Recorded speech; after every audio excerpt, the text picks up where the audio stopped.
Preside este acto el señor rector, doctor Santiago Pérez del Castillo.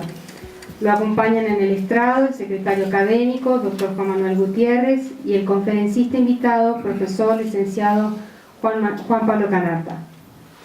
El secretario académico hará entrega al señor rector de la memoria académica del curso 2014.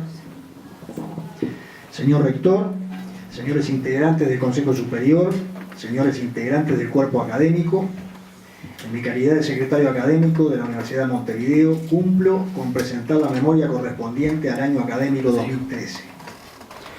Al comenzar la misma, hemos incluido por primera vez la explicitación de la identidad y valores de nuestra institución.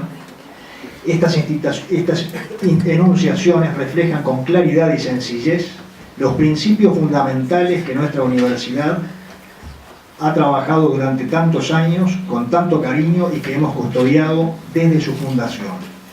La memoria incluye una síntesis de los principales eventos ocurridos durante el año 2013, así como una presentación de la actividad docente, de investigación y de extensión universitaria desarrollada por cada una de las unidades académicas y centros de la universidad.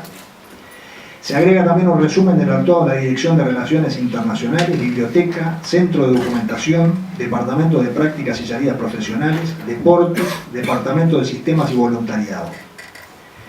La lectura de estas páginas revela que la Universidad de Montevideo continúa en el camino trazado desde sus orígenes, con un sostenido nivel de crecimiento y un apego cabal y permanente a la misión que inspiró su creación y alumbra su camino.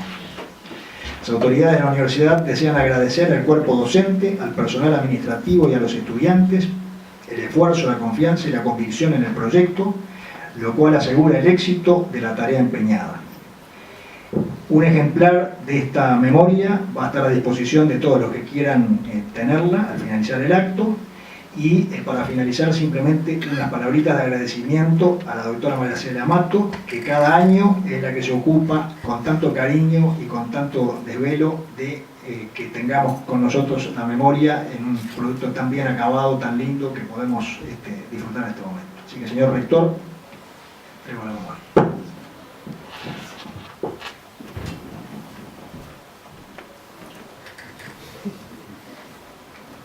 El señor rector, en nombre del Consejo Superior de la Universidad, ha invitado al profesor Juan Pablo Canata a pronunciar la lección inaugural del curso académico 2014. El profesor Juan Pablo Canata es licenciado en Comunicación por la Universidad Austral con medalla de oro. Ha cursado el máster en Sociología de Flaxo y está acabando la tesis final sobre la influencia en los debates públicos de los contenidos de ficción televisiva y cinematográfica. Es profesor de Sociología de la Comunicación en la Universidad Austral y Media Relations en la Escuela de Posgrados en Comunicación. Realizó seminarios de posgrado en la Universidad Austral, la Universidad de la Santa Croce y en Princeton University, organizado por el Witherspoon Institute. Ha sido profesor invitado de la UBA y de la Escuela de Educación de la Universidad Austral. Es director de comunicación del Opus Dei en Argentina y miembro de la Junta Directiva de la ONG Solidaria Universitarios para el Desarrollo. Asesora a ONGs y centros educativos en temas de comunicación en Argentina, Uruguay y Paraguay. Senior Consultant de la agencia de comunicación La Machi, con sede en Barcelona. Es representante en América Latina de la ONG Internacional Intermediate Social Innovation y en 2014 realizó una estancia de investigación como Visiting Scholar en el Observatorio Iberoamericano de la Comunicación de la Universidad Autónoma de Barcelona. Ha publicado artículos y reseñas sobre comunicación y cultura y ha participado como organizador, oyente y disertante en numerosas jornadas y seminarios sobre comunicación y cambio cultural, por ejemplo en el Empowering Social Impact NGO Capacity Building de Castel Romano, Italia, 2012, en el workshop Catholic Voices and Public Debate en Worth, Londres, en 2013, y en el 21º Seminario Internacional ISOC, organizado por la Universidad Complutense de Madrid. Recientemente ha publicado el ensayo Los valores en el discurso público por Editorial Logos. Es miembro del Consejo Profesional de Relaciones Públicas de Argentina y de la Asociación Iberoamericana de Sociología de las Organizaciones y Comunicación. Profesor Kanata, le damos uso a la palabra.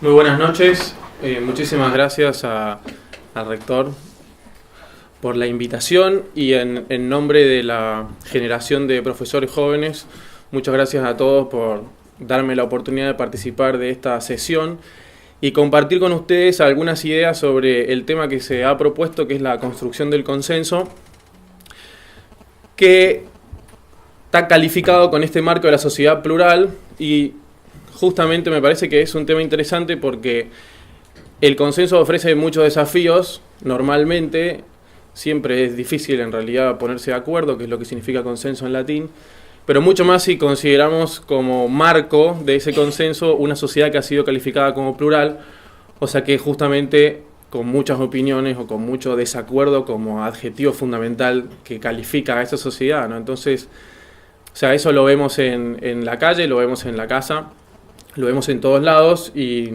me parecía interesante empezar con una como reflexión así un poco más artística. En el 2012 tuve la oportunidad de ver este cuadro de Las Meninas de Velázquez en el Museo del Prado. La verdad que era algo que conocía, de las pocas obras que conocía del Museo del Prado y se produce ese efecto positivo de reconocimiento. Y justo antes de ir al museo un amigo me dijo: disfrutá del museo porque son pintores que pintaban para reyes. Como diciendo, es impresionante, ¿no? O sea, que tenés que ir ahí y ver esas pinturas gigantes, ¿no?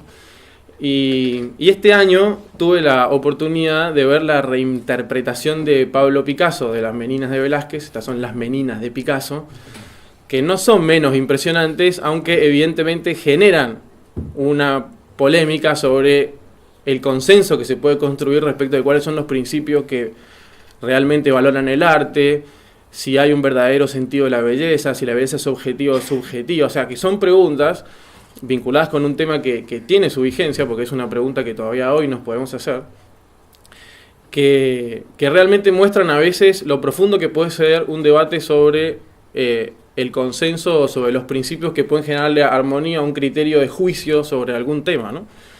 Y bueno, es muy simpático cuando yo no conocía esta obra antes de ir al museo de Picasso en Barcelona al principio de año, y lo primero que vi no fue la obra, sino en una sala, antes de entrar, una gran placa que recogía, oportunamente en inglés, español y catalán, como corresponde en Barcelona, una reflexión sobre el tema y decía una frase de Picasso en la que decía que cuando él estaba observando para reinterpretar Las Meninas de Velázquez, ya se imaginaba que la luz daba diferente en el ambiente, entonces que él ya veía una plataforma diferente y finalmente iba a ser Las Meninas de Picasso porque iban a ser su versión, ¿no? Y yo tenía en la cabeza el cuadro y decía, bueno, ¿cómo serán las luces? Y después ya cuando vi la primera práctica y ya te das cuenta que en realidad es la luz, no sé si es muy importante, pero es otro criterio estético totalmente diferente que se llena de interés cuando en la sala anterior hay un cuadro de Felipe IV hecho por Picasso copiando un cuadro de Velázquez que es exactamente igual al de Velázquez.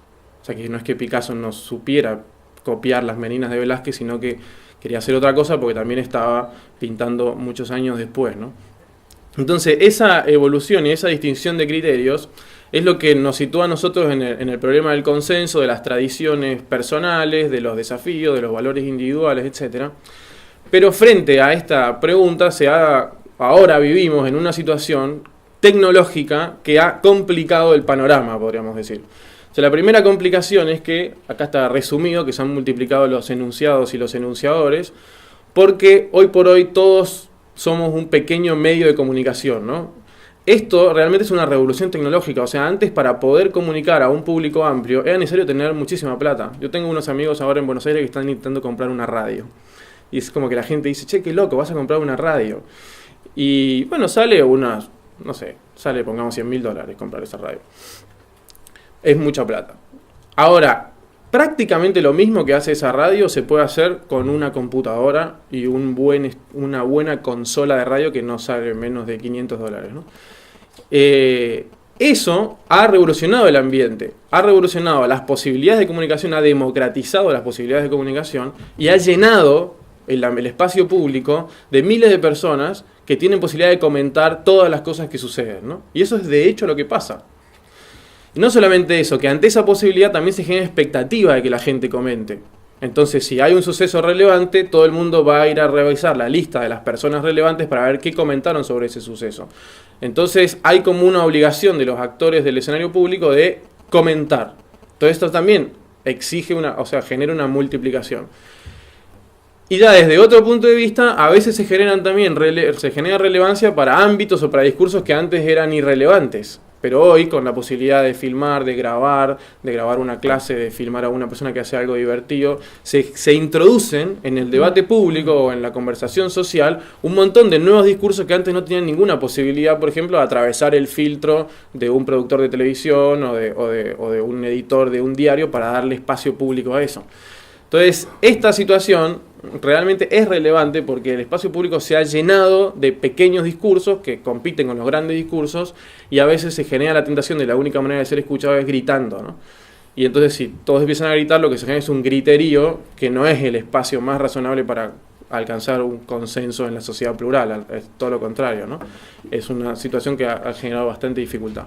Sumado a este cambio tecnológico, a estas posibilidades de Internet y las redes sociales, estamos viviendo de una manera particular en el sentido de que ya no son simplemente como cuestiones abstractas, tendencias culturales, sino que son procesos de cambio de valores que se expresan en movimientos políticos, se expresan en cambios en la legislación, por ejemplo. Los cambios en la legislación afectan a los cambios en los sistemas educativos, ¿no? Está el uso pedagógico de la ley también, y entonces se consolida como un ambiente. Esa es uno de los íconos de ese movimiento que hubo hace unos años en Estados Unidos que se llama Occupy Wall Street y muestra un poco esta idea de subversión de relevancias, ¿no? O sea, está en el desafío de los desafíos al criterio económico imperante de Wall Street, con la bailarina, con los policías atrás y el ambiente como si hubieran tirado unas bombas de gas.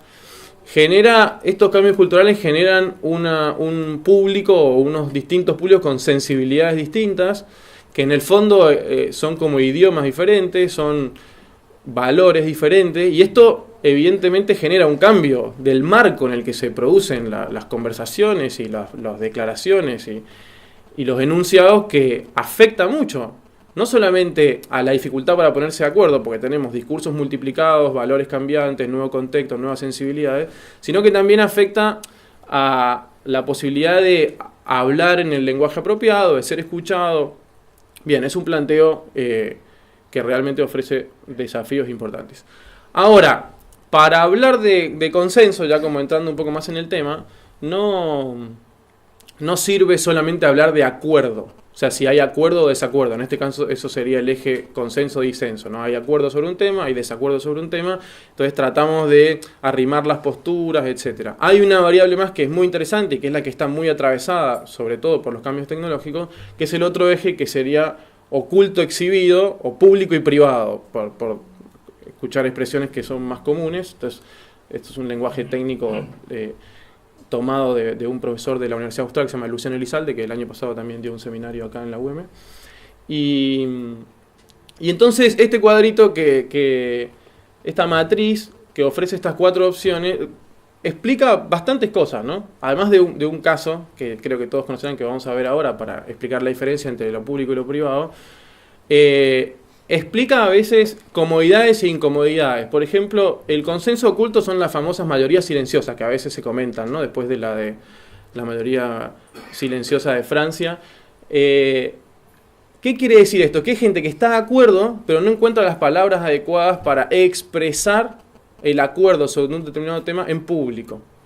Entonces no puede expresarse, tiene que callar, ¿no? Normalmente uno lo podría pensar no en abstracto, pero después de una experiencia negativa. O sea, yo tengo una experiencia negativa de exponerme en público sobre un valor que yo sostengo, y entonces después de tener esa experiencia negativa, hasta que no encuentre unas palabras que me hagan sentir cómodo para expresarme, no voy a poder expresarme mi consentimiento sobre ese valor. Entonces, por ejemplo, hay un desafío intelectual de los distintos grupos que proponen valores en la sociedad plural, etcétera, de desarrollar, de hacer evolucionar la manera de hablar sobre, entre comillas, temas sensibles o temas difíciles para que esas posiciones públicas se puedan presentar de manera más amable. No es como, yo a veces digo, hay que regalarle a algunas personas las palabras para decir lo que piensan, porque a veces es difícil expresar, y a veces me ha pasado a mí, sobre todo de haber estado en algún grupo que está trabajando como un tema y que alguien te dice, eso es exactamente lo que yo quiero decir sobre este tema, pero hasta ahora no tenía estas palabras, ¿no?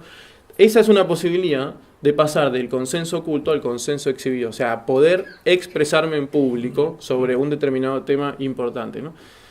Y otra cosa que también es importante que presenta, me parece, esta matriz, es los pasos y, en el fondo, una descripción de públicos verdaderos. Es decir, un determinado grupo de disenso exhibido, o sea, los militantes de una postura y los militantes de la otra postura, no hablan entre sí, en el fondo, ¿no? O sea, hablan a la vez, pueden hablar en el mismo espacio, pero no hablan entre sí. Le hablan a otros que están abiertos a escuchar esos mensajes, porque los que están tan radicalizados o tan convencidos, expresión negativa o positiva, de su pensamiento, evidentemente no hay riesgos o posibilidades reales de que se convenzan mutuamente. Entonces ahí empieza la pregunta, o sea, solamente hay posibilidad de conflicto entre posturas que sostienen valores de convencimiento fuerte. Para que no haya conflicto, todos tenemos que tener valores, a ver, algunos lo han llamado débiles, nosotros podemos decir valores diluidos, aguados, gaseosos, para que entre sí no puedan chocar, entonces que haya como una especie de amalgamiento. Bueno, eso vamos a tratar de verlo. Pero este es el caso que traía a colación, que es evidente, es muy importante. Es un caso súper interesante, ¿no?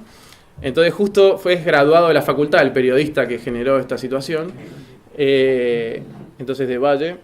Los argentinos son una manga de ladrones, y generó una polémica tremenda. Arriba está la foto en la que Valle fue a visitarlo a Duhalde y se puso a llorar. De hecho, la nota está tapada, pero dice, el pie de página de esta foto dice, Valle se enjuga las lágrimas, ¿no? Está ahí como por su verdadera pena por haber dicho esto que hirió a sus hermanos argentinos. Ahora, ¿qué es lo interesante? Que el repudio fue generalizado, pero que preguntada a la gente, y encontré un montón de notas sobre esto, dicen que la mayoría de los argentinos pensaba que Valle tenía toda la razón. Pero se fijan esto, que esto es muy interesante, o sea, hay un consenso respecto a lo que dijo Valle en público, pero que es privado, y los argentinos dicen, no lo puede decir en público. Estamos de acuerdo con lo que piensa. Nosotros también pensamos que los argentinos son todos ladrones, y algunos decían que se refería especialmente a la clase política. Yo creo que no. Pero de todas maneras es interesante esta diferencia, o sea, acá hay un acuerdo sobre el valor en sí o sobre el juicio sobre esta realidad social, pero hubo un escándalo, hubo un pedido de disculpa, hubo un viaje, hubo unas lágrimas que tuvieron que ir a subsanar ese disenso que se generó y fue un disenso escandaloso porque hubo reclamos. Duhalde le dijo por teléfono que no alcanzaba el llamado telefónico, que tenía que ir a pedir perdón.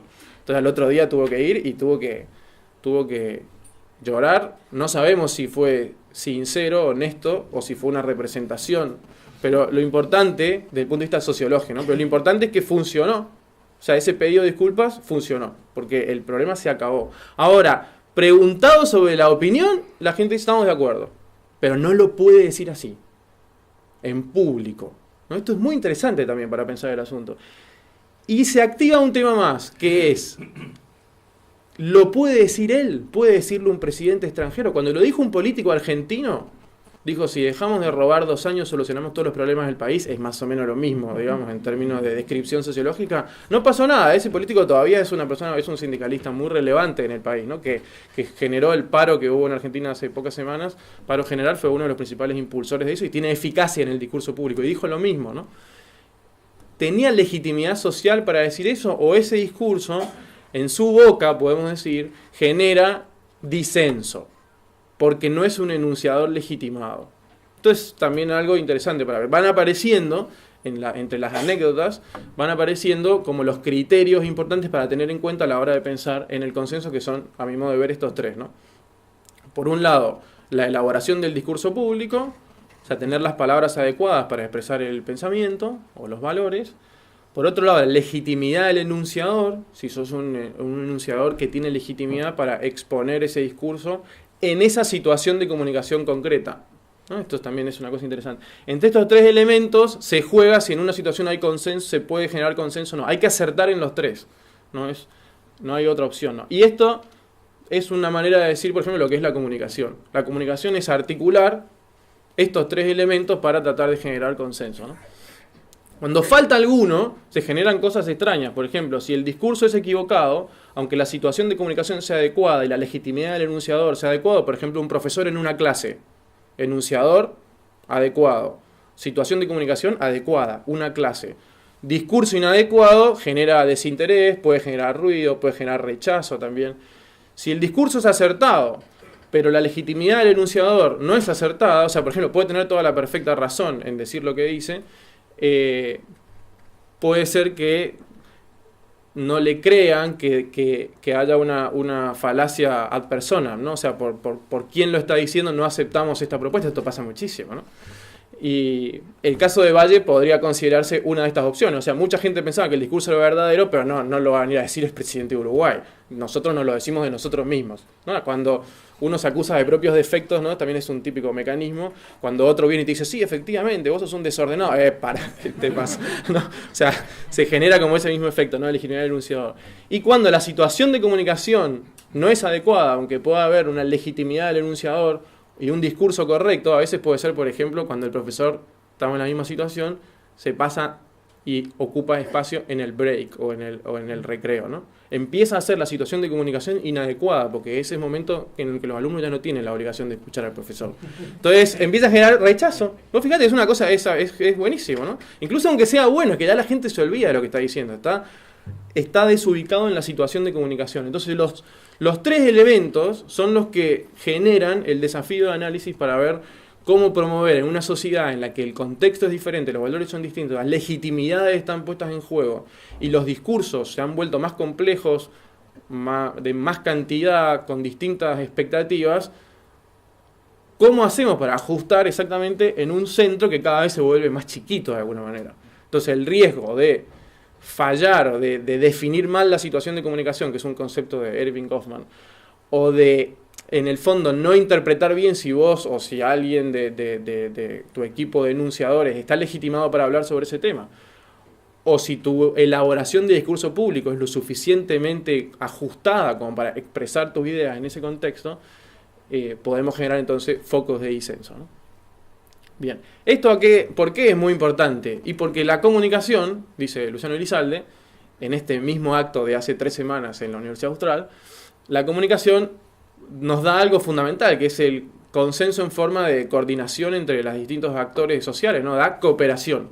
O sea, sin comunicación, sin acertar en estos 3 elementos, no tenemos cooperación humana. O sea, tenemos individuos aislados y aumenta el riesgo de conflictividad, ¿no? Que ese es en el fondo ese gran tema. Y por eso, un título que uno puede escuchar y dice la construcción del consenso en la sociedad plural, en el fondo alberga dentro de sí esta idea de decir cómo hacemos para organizar unos determinados ámbitos dentro de esta gran sociedad en la que conviven distintos grupos, distintas personas, distintos perfiles, para que haya cooperación social, para que tengamos un proyecto común de cooperación. Entonces, este desafío de la comunicación también hace que en los últimos tiempos, yo creo que en América Latina, especialmente en Argentina, porque las instituciones formales funcionan peor, que sea más importante el instrumento de consenso cotidiano, la comunicación, porque hay un tipo de cooperación que te da el marco institucional, pero si el marco institucional funciona menos, o porque está avejentado, o porque no se aplica, o porque las cosas han cambiado, entonces se ha quedado como desestructurado respecto de la posibilidad de generar o de facilitar la cooperación, necesitas de la comunicación. Entonces ahora la comunicación parece que es la solución de todos los problemas, ¿no? Cosa que al gremio no nos viene mal, pero que no termina de ser absolutamente cierto. O sea, es muy importante, se ha transformado en un elemento más estratégico en las organizaciones, en las personas, en los grupos, fundamentalmente porque está vinculado con esto que son las posibilidades de cooperación, ¿no? Pero, si uno lo piensa desde el punto de vista práctico, realmente el consenso como concepto es insuficiente, porque es un concepto, creo yo, sociológico, o sea, que describe un mecanismo social, pero hay distintos tipos de consensos, hay distintos tipos de consensos. Puede haber consensos que sean consensos fácticos, o sea, acá hay consensos porque yo pagué a todos, extrañamente yo hice llegar sobres para asegurarme que hubiera gente y que no minara mi prestigio como conferenciante, que es inexistente todavía. Entonces, no hay un elemento de sentido, de cooperación, sino que no hay una lógica discursiva, una lógica de sentido, sino que hay una lógica material que está que está generando este consenso, ¿no? Eso puede ser el poder político. El populismo sería una versión de eso. En términos de poder simbólico puede ser la manipulación, que muchas veces se denuncia, ¿no? Los típicos monopolios de medios son un tipo de poder simbólico que impone consensos, que no se basa en convencer, en presentar razones mediante una discursividad, sino que se basa en otro tipo de lógica. E incluso podemos pensar en regímenes políticos que han tenido algún tipo real de consenso y que han sido dictatoriales o muy autoritarios, etc., ¿no? O sea que el consenso en sí realmente produce cooperación. Hasta ahora me parece que estábamos pensando como en una especie de cooperación buena, de consenso como agregado con algún tipo de valor ético positivo, pero si lo vemos en su crudeza, no asegura que la lógica que genera ese consenso es una lógica discursiva, es una lógica razonable, razonada, ¿no? Puede haber otras lógicas que funcionan y que en realidad en las sociedades actuales me parece que funcionan y son muy eficaces y están bastante difundidas, ¿no? Hay un tipo particular de consenso, por ejemplo, que un antropólogo cultural que se llama René Girard lo llama el todos contra uno, que además es casi siempre violento, ¿no? Fíjense, esto es muy interesante, ¿no? El todo contra uno, cuando se genera en una sociedad, es casi siempre violento. Por ejemplo, es un consenso, porque el todos contra uno es casi un consenso absoluto, además, que en realidad impregna casi siempre una tensión a eliminación al que es único diferente, ¿no? Esto es súper interesante en teoría de los grupos, y este autor lo busca en grupos arcaicos y tribus arcaicas de hace 8.000 años, y además lo explica también a veces en situaciones actuales. O sea que justamente no esta idea del consenso, también hay una idea en la teoría política o sociología, por ejemplo, del siglo XIX, que eso es la de las tiranías de la mayoría, por ejemplo, ¿no? En el crecimiento de la democracia estaban acostumbrados a la tiranía de las minorías, que eran los reyes, los nobles o de algún tipo de oligarquía, y de repente con el avance de los principios democráticos empieza a haber tiranía de las mayorías, ¿no? O sea que son consensos expandidos basados en que una persona un voto o en adhesiones generalizadas, pero que en algún sentido avanzan sobre espacios sobre los que ningún consenso debería poder avanzar, ¿no? Abusan o utilizan mecanismos que no deberían estar disponibles en realidad para el consenso. Bueno, esto es lo que pasa muchas veces en un contexto de valores relativistas, ¿no? ¿Por qué? Porque justamente no son los valores los que generan el consenso, porque justamente el relativismo lo que dice es que los valores no sirven para generar consenso, porque cada uno puede tener los suyos, entonces no es el elemento de consenso. Entonces, ¿qué queda como criterio de unificación? Y quedan otras cosas en lugar de los valores, como por ejemplo el dinero, y por ejemplo el Papa Francisco en el documento Evangelii Gaudium habla de la dictadura del relativismo vinculada con la dictadura de la economía, ¿no? Entonces dice, donde no hay valores que nos sirvan para unificar la cooperación, para basar un fundamento en común, lo que hay es criterios económicos. Y los criterios económicos lo que normalmente hacen es que ganen los fuertes en los movimientos económicos y genera la cultura, lo que él llama cultura del descarte, que es que los que no sirven para esa lógica económica queden fuera del sistema, ¿no? O para una lógica también de poder, o esto ya dijimos recién de manipulación. Entonces uno empieza a decir, bueno, pero ¿qué características debería tener un consenso que entonces funcione sobre esta lógica discursiva, sobre la racionalidad, sobre valores que nos permitan ponernos de acuerdo en esta dinámica en el que de alguna manera se respeta a cada uno, y cómo fundamentamos en eso que pueda haber entonces pluralismo de valores también, ¿no? Porque esa también es la pregunta. Si los valores nos tenemos que poner de acuerdo para evitar que haya lógicas externas, lógicas fácticas, les digo yo, de unificación, ¿cómo hacemos para mantener esta tensión entre los dos elementos, ¿no?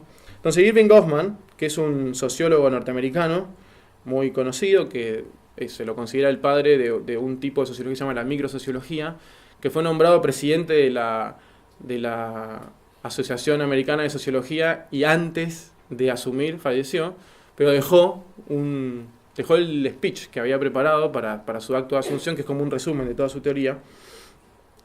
Pero él dice en un texto bastante conocido que se llama La presentación de la persona en la vida cotidiana, dice: la sociedad está organizada sobre el principio de que todo individuo posee ciertas características sociales, tiene un derecho moral a esperar que otros lo valoren y lo traten de un modo apropiado.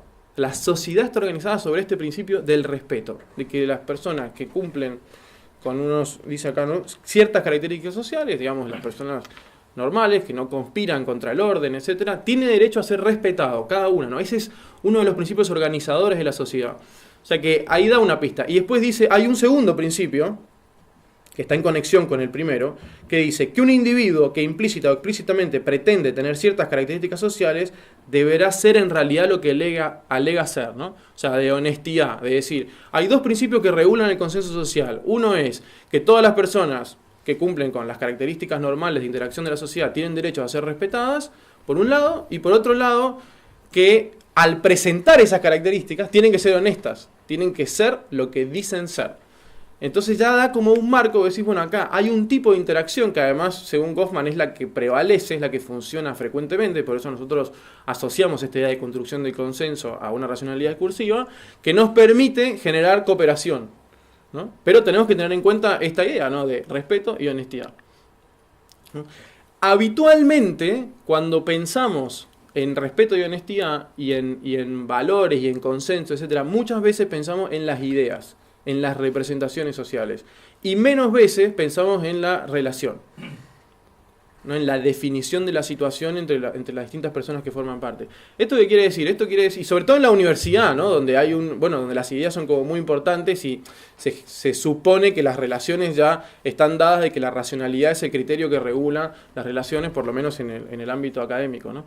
Sin embargo, las relaciones condicionan muchísimo la potencialidad de las ideas, de las representaciones, de las palabras, ¿no? O sea, son la condición de recepción. A veces, hablando con docentes de colegio secundario, suelen decir fácilmente, si los vas llevando un poco, jugándoles una mala pasada, que los mejores cursos son los cursos con los que establecen una mejor relación, ¿no? Es con este curso tengo una muy buena relación, entonces fluyen, las representaciones fluyen, van, vienen, hay confianza, hay buen ambiente. Entonces decís, bueno, pero ¿y vos cuánto invertís de manera racional en generar buenas relaciones con tus alumnos? ¿Cuántas clases, por ejemplo? ¿Cuántas horas de clase vos dedicás a generar relación con tus alumnos? Ninguna, habitualmente ninguna. O sea, es como una cosa que o se da o no se da, e incluso se le asigna como una cierta aleatoriedad mágica, ¿no? Si con este curso me llevo bien, con este no me llevo tan bien. Y sin embargo, mucha gente está dispuesta a decir que la relación es el factor clave del éxito para la transmisión de los contenidos o la transmisión de las representaciones de las ideas, ¿no? Entonces hay un desafío para pensar en este tema del consenso y del compartir valores que está atado con la relación, que justamente no tiene que ver con los valores enunciados, sí, con el contenido de lo que uno dice, sino tiene que ver con el marco que se crea en esa relación, ¿no? Uno podría decir, en el ámbito de la amistad, uno puede decir cualquier cosa, porque la relación está totalmente asegurada y la buena intención está asegurada también. Entonces hay muy bajo riesgo, por ejemplo, de malinterpretación, que es un proceso clásico que se da en el escenario público, que es como veíamos al principio, que está saturado de opiniones, declaraciones, de frases fuera de contexto, de todo el mundo que habla, de gritos, ¿no? Eso es muy común eso, ¿no? Entonces, el ámbito del espacio público es más descuidado porque las relaciones son de tensión, incluso a veces hasta de enfrentamiento o de competencia. En cambio, en una amistad, el ámbito está mucho más cuidado y la relación le da un marco totalmente positivo a la representación y a las ideas, ¿no?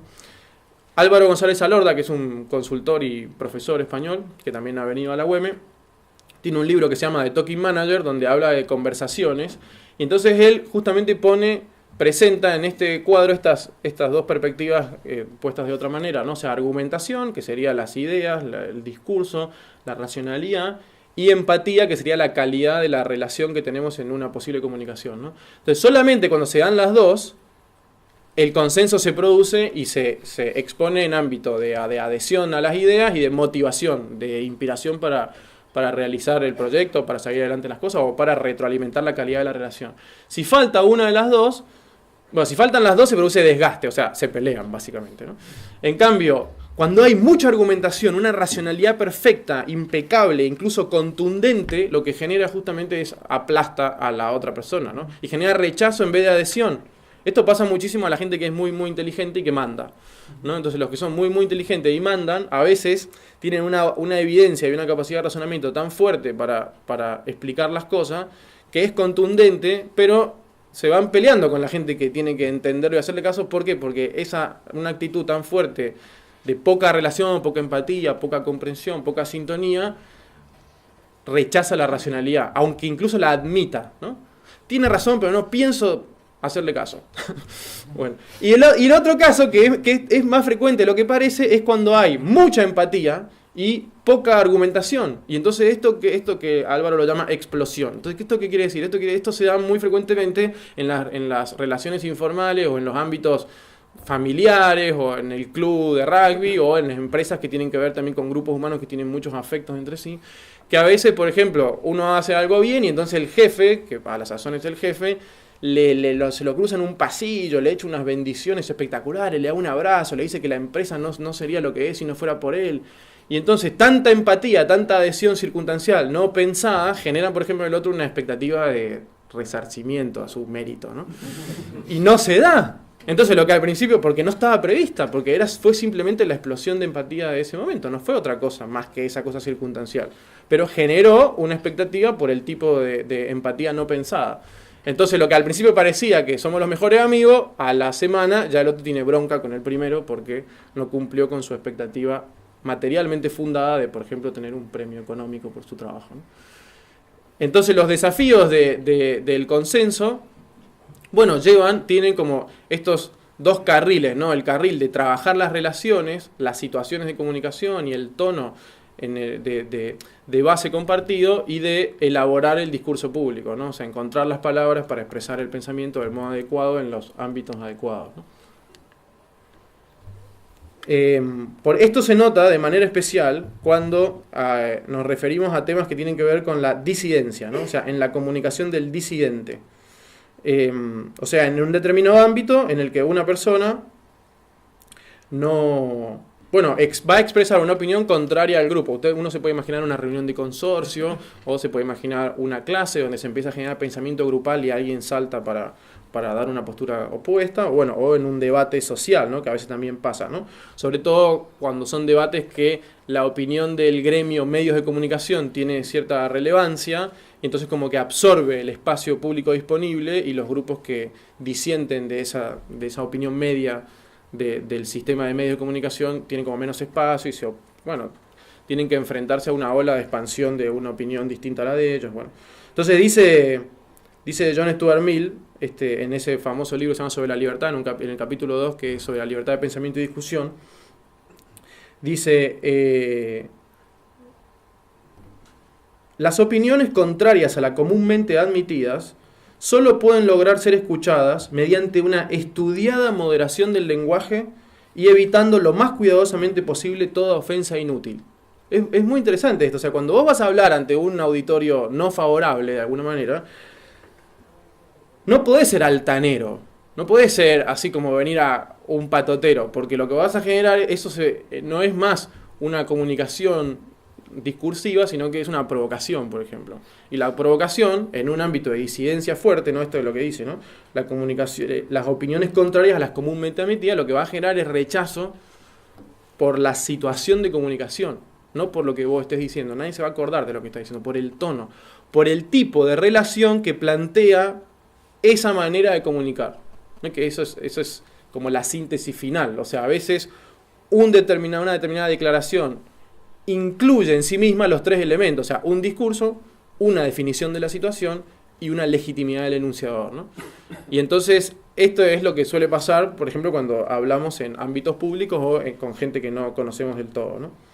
Y entonces en este marco las palabras son muy importantes, y cuando se convierten en discurso público son objeto de juicio y de pugnas en la definición, etc. ¿No? O sea, ahora podemos pensar qué es el feminismo, qué es la ecología, o sea, los debates sociales que hay alrededor del uso de esas palabras, ¿no? Ahora, por ejemplo, no se usa más global warming, se usa cambio climático, porque ya no estamos seguros de que se esté calentando el mundo, pero sí que hay problemas por el cambio climático. Entonces, pero eso es todo un debate, o sea, la gente que está muy involucrada conceptualmente con ese debate puede saltar al tema, ¿no? Y vos lo decís de pasada, pero te abrís todo un problema porque introducís un concepto que tiene una historia. Y las palabras, en ese sentido, no son solo palabras. O sea, la generación del discurso no es, no, bueno, son solo palabras. En la campaña, en la primera presidencia para Obama, en un momento decían que él era el candidato de las palabras, ¿no? Diciendo, McCain tiene toda una historia política espectacular y Obama no hizo nada, solo tiene palabras, ¿no? Entonces, en uno de esos momentos así en los que había como estaba trepidando el apoyo del público en algunas encuestas, salió a escena con un discurso muy pensado y muy exitoso y famoso a partir de ese momento, en el que dijo en el fondo, dicen que son solo palabras. Y entonces citó algunas de las frases históricas de la cultura política norteamericana. Dijo, yo tuve un sueño, son solo palabras. Piensa no lo que tu país puede hacer por vos, sino lo que vos puedes hacer por tu país. Son solo palabras. Nosotros podríamos agregar a eso, podríamos decir, la Shoah es solo una palabra. O, ¿quién soy yo para juzgarlo? Del Papa Francisco el año pasado. Son solamente palabras. O, yo te bautizo. Sí acepto. Inocente. ¿No? Las palabras son acciones de las personas, ¿no? Y tienen consecuencias en la vida. Son solo palabras en un diccionario, pero en la vida cotidiana hay situaciones de comunicación, hay legitimidad de enunciadores, hay una elaboración de discurso público y hay unas consecuencias objetivas de lo que se dice, de los juicios, etc., ¿no? Entonces, el trabajo sobre las palabras implica también en esa acción un relacionamiento con la gente, lleva una relación implícita, ¿no? Y eso es lo que nos dice John Stuart Mill en cuanto a la situación del disidente, ¿no? O sea, el disidente que no define la situación como lugar de disidente, donde tiene que argumentar de una lógica discursiva para que sus ideas puedan ser recibidas de manera analítica y para pensarlas, está provocando, no está expresando sus valores. Son actos totalmente diferentes de la persona que enuncia, que están circunscriptos por estos elementos que estamos comentando, ¿no? Bien, entonces, la sociedad plural es la nueva situación de comunicación.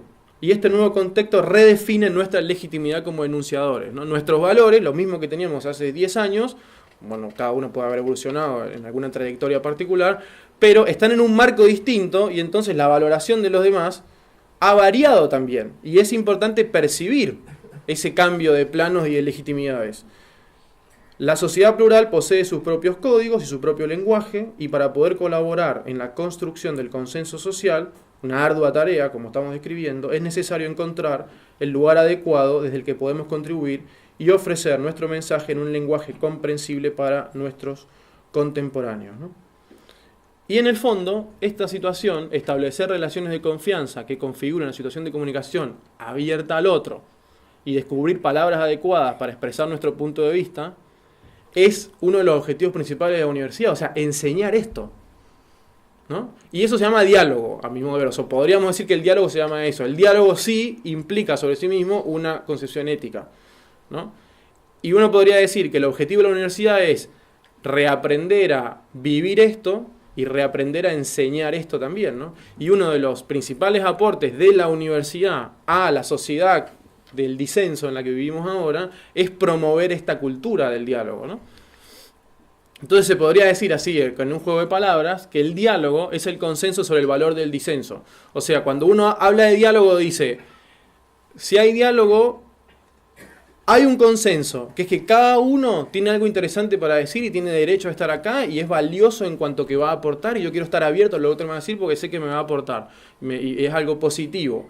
Y ese marco de diálogo, todo el mundo habla y dice esto es algo bueno, ¿no? Una mesa del diálogo, un ambiente de diálogo.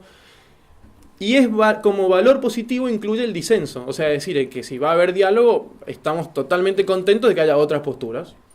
Y que sobre cosas concretas no estemos necesariamente de acuerdo, pero sobre algo estamos de acuerdo, que esta es una oportunidad valiosa de enriquecimiento mutuo, y aunque en los conceptos pueda no haber una adhesión plena o ni siquiera parcial, aunque pensemos totalmente diferentes, el diálogo define la relación entre las personas que participan de esa comunicación. Y y la relación siempre en un proceso de diálogo se hace más profunda, ¿no? O sea, un proceso de diálogo siempre es un paso adelante en la definición de una relación. Por eso se habla tanto en los países de que tiene que haber ambientes de diálogo, porque la gente que dialoga entre sí se acerca, se valora, ¿no? Entonces fíjense que es interesante esto, porque el diálogo nos da el camino para resolver el problema del principal consenso que requiere la sociedad plural, en la que la gente naturalmente, espontáneamente, ya piensa cosas diferentes, pero necesita tener un proyecto común.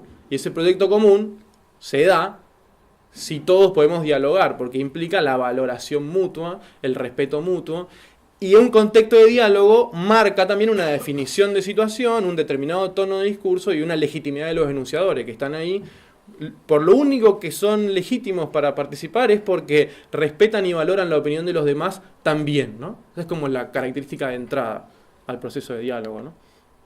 Eso es lo que a veces se dice una comunidad. A veces me parece que en la sociedad actual se escucha mucho hablar de comunidad de consumidores, ¿no? Como la comunidad Movistar, por ejemplo, ¿no? O sea, se usa la palabra comunidad para referirse a gente que compra lo mismo, ¿no? Es una cosa recontra superficial. Pero en el fondo la comunidad es algún tipo de grupo que tiene un valor en común, por lo menos uno, ¿no? Y el diálogo es ese valor en común que tiene la universidad y que define todas las relaciones de intercambio de opiniones, de valores, de consensos y disensos, de conversaciones que hay en una universidad. Y en el fondo, si uno piensa, la sociedad espera de la universidad esto, si bien no lo espera siempre la política, que tiene internamente principios agonísticos, ¿no? De enfrentamiento, de competencia, ¿no? Tampoco lo espera el mercado, que también tiene espíritu de competencia, sí lo espera de la universidad y de otros sectores sociales también, ¿no? Entonces la universidad tiene una posibilidad de gran aporte social, como de una especie de docencia pública, de ayudar a promover una cultura del diálogo que siempre en el medio de toda esta ya dijimos, sociedad del disenso, me parece que es una de las necesidades prioritarias, ¿no? Entonces, si tuviera que resumir en un solo tweet de exactamente 140 caracteres, tuiteado ayer a las 16:20 de la tarde, cuando estaba terminando de ajustar la exposición, podríamos decir que la universidad puede ser una gran promotora del diálogo a través de la revalorización del discurso público, o sea, de la propia percepción del valor que tienen las palabras y de la elaboración y el pensamiento, incluso común, de los modos de expresión y de compartir los valores en público, y de la definición de la situación fundamental, que es promover el respeto de todas las personas. Muchísimas gracias.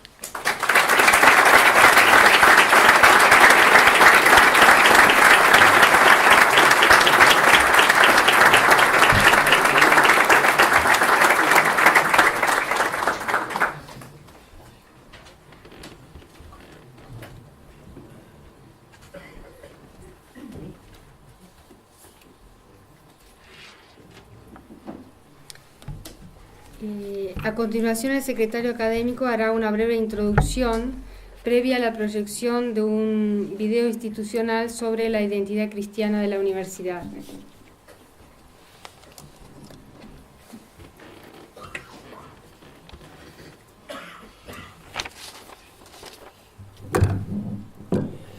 Bueno, hace unos meses comenzamos con un proceso de trabajo sobre la identidad de la universidad,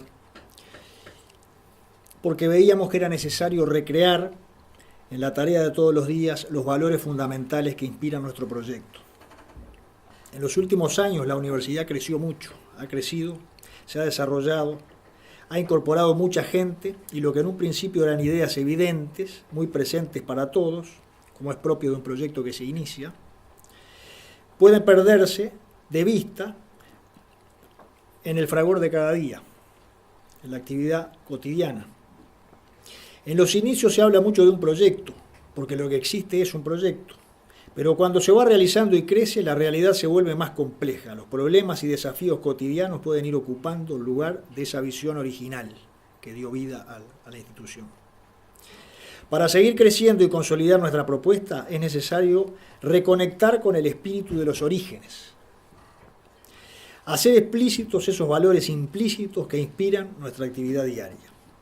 Nos pareció entonces que el mejor modo de presentar el proyecto de nuestra universidad es el testimonio de las personas que viven y conforman la misma universidad en un video institucional que ahora vamos a proyectar. Esta es la primera vez que se presenta a un público amplio. lo hemos visto en pequeños grupos analizándolo, pero viene a ser el estreno este día. Y la idea es que sea un instrumento que nos ayude a comunicar con todas las personas que forman parte de la comunidad de la UM.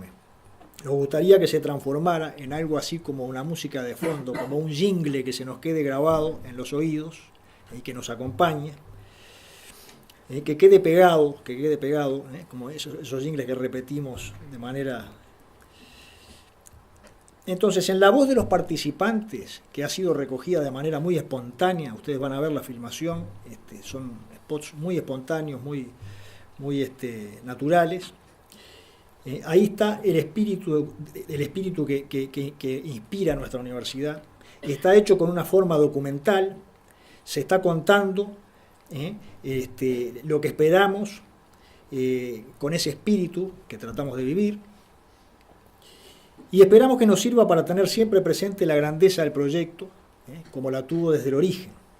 Que estos valores que nos hacen vibrar, que están al servicio de un Uruguay mejor, realmente se plasmen en nuestras aulas, en nuestra mesa de trabajo, en nuestros escritorios, en nuestro contacto con la gente, en nuestra convivencia con todos los actores que hacen la universidad, los estudiantes, las personas que trabajan, los padres que vienen a presentar sus hijos, los profesores invitados, etcétera, etcétera, los investigadores. Bueno, y que de esta manera este espíritu esté plasmado en toda esa interacción con todas las personas que conformamos hoy la universidad. Entonces, lo vamos a proyectar ahora.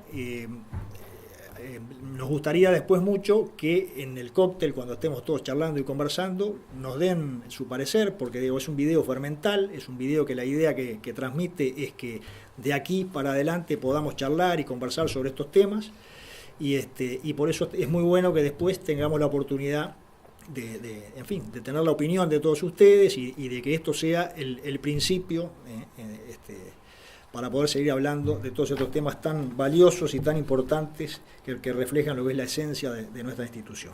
Muchas gracias. El señor rector procederá a continuación a declarar abierto el curso académico 2014. Buenas noches. Antes de declarar abierto el curso del año 2014, voy a decir unas palabras que de alguna forma pretenden ser el hilo conductor de la exposición que nos dio el profesor Kanata y de el video que acabamos de ver. ¿Qué puede hacer una universidad para la sociedad en la que está y qué puede hacer una universidad para quienes la integran? Muchas cosas, pero creo que hoy me gustaría dejar reseñadas o subrayadas dos en particular. Una es la formación humana y profesional de la gente que allí concurre, no solamente los alumnos, sino también los docentes. El amor al estudio, que es algo apasionado y que de alguna forma lleva a transmitir ese conocimiento que uno tiene en la materia asignada como profesor, no solamente en el aula, sino también en el pasillo posterior, en la cafetería a veces, no solamente sobre la asignatura que uno enseña, sino sobre aspectos humanos, sobre aspectos que van más allá, sobre aspectos académicos quizás para aquellos que tienen vocación al académico. En la formación para el estudio es algo muy relevante la conversación con los profesores que uno ha tenido, y muchas veces parte de la eficacia de la docencia es la generación de futuros profesores que ocupen ese lugar. El estudio, entonces, no solamente como docencia, sino también como investigación, es una de las primeras cosas, no solamente formación profesional, sino también formación humana, es una de las primeras cosas que una universidad puede aportar a la sociedad en la que está inserta y a la cual quiere servir. Es decir, para mejorar el trabajo de calidad, para hacer que la gente sea capaz, que la gente sea capaz y que sea fiable en el trabajo que hace. Para eso estudiar, y para eso ver paradigmas, para eso ver ejemplos de trabajo bien hecho, de trabajo en equipo y de trabajo plural, Es decir, con el segundo de los grandes valores que está subrayado con mucha frecuencia hoy aquí, que es el pluralismo, es decir, el bendito pluralismo, es decir, la capacidad de trabajar en conjunto con personas que piensan distinto a uno. Esto es fundamental y esto es uno de los aportes que la universidad puede dar al Uruguay y puede dar a los que integran esa universidad. El pluralismo, es decir, el trabajo en conjunto, el diálogo, la cultura del diálogo, la cultura del encuentro, como dice el Papa Francisco. Es decir, que haya un diálogo es una de las cosas fundamentales que la universidad debe pretender. Algunos de los testimonios individuales en el video que acabamos de ver lo señalaban, es decir, el respeto a esas identidades que no son cristianas, o el respeto a esas personas que están buscando por su cuenta el camino a seguir. Bueno, ese respeto, esa capacidad de diálogo es algo que en un mundo plural, como el que nos mencionaban hace un momento el profesor Kanata, es esencial. Dice el profesor Alvira que es un arte humano fundamental. Dice que no hay universidad si no se consigue crear ese ambiente de diálogo, pues entre todos los factores educativos, el principal es el ambiente, el tono humano, la sana convivencia. En un mal ambiente no se puede aprender. En un ambiente de despotismo, en un ambiente de intolerancia, en un ambiente de falta de respeto, en un ambiente en el cual no exista esa conversación pausada y sobria, ¿no es cierto?, en donde lo que une a la gente es un camino común de búsqueda de la verdad. Bueno, en un lugar así hay un ambiente y un tono humano que va para atrás. Lo que la Universidad de Montevideo se propone es generar esa cultura de encuentro, esa cultura de diálogo, que es absolutamente central. Diálogo que al docente lo va a formar también, es decir, porque el docente del diálogo con otros compañeros de docencia va a enriquecerse, se va a perfeccionar, va a conseguir una vida más rica, y diálogo que con los alumnos le va a permitir estar atento a lo que la gente más joven está en ese momento pensando. Ese diálogo entre los miembros de la sociedad, entre los miembros de la comunidad universitaria, y ese diálogo con el resto de la sociedad en la cual la universidad está inserta y a la cual no puede apartarse, la cual no puede estar en una constante aprendizaje, en una constante observación, como una especie de búsqueda de lenguaje común, ¿cierto? En definitiva, amor al estudio, vocación didáctica, vocación de investigación, ganas de transmitir ese saber que uno ha conseguido, o que se va consiguiendo, o transmitir, y de investigar, y de profundizarlo, de crear más conocimiento, por un lado. Y por otro lado, cultura de diálogo y cultura de entendimiento, cultura de encuentro, ¿no es cierto? El consenso en que exista una convivencia con disenso,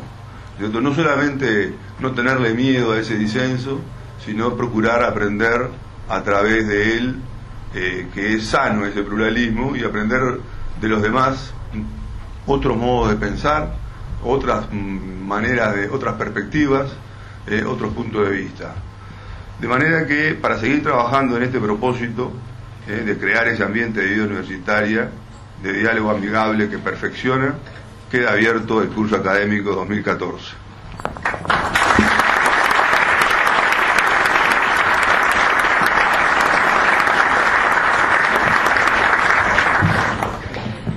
El rector y el Consejo Superior de la Universidad de Montevideo agradecen la presencia de quienes nos acompañan en este acto y también los saludos recibidos de quienes no se han podido hacer presente esta noche en la sede del IEM. A continuación se servirá un cóctel de honor en la planta baja de esta casa. Muchas gracias.